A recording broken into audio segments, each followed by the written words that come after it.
Hi guys, ఇది వచ్చేసి బిల్లె గన్నేరు మొక్క. దీని యొక్క ఫ్లవర్స్ అనేది షుగర్ ఉన్న వాళ్ళు వాటర్లో కాగబెట్టుకొని తాగారనుకోండి, షుగర్ అనేది ఎక్కువ ఉంటే తక్కువ అవుతుంది, తక్కువ ఉంటే ఎక్కువ అవుతుంది. ఈ విధంగా మీకు ఇది ఇంట్లో ఒక హెర్బ్ లాగా పనిచేస్తుంది. మీరు టాబ్లెట్స్ వేసుకోవాల్సిన అవసరం లేదు. అదేవిధంగా పక్కన చూసినట్టయితే మా ఇంటికాడ ఒక మంచి హెల్దీ ఉన్నటువంటి కలమంద మొక్క చూడండి.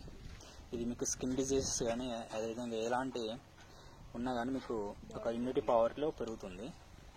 ఆ పక్కనే మాకు బాదం మొక్క, ఆ పక్కనే తులసి మొక్క, లక్ష్మీ తులసి, కృష్ణ తులసి, అదేవిధంగా ఒక మంచి జామ చెట్టు, కరేపాకు చెట్టు. ఈ విధంగా మా గార్డెన్ అనేది మేము మంచిగా పెంచుతున్నాము. చూడండి మా ఎంత పెద్దగా ఉందో మా కరేపాకు చెట్టు.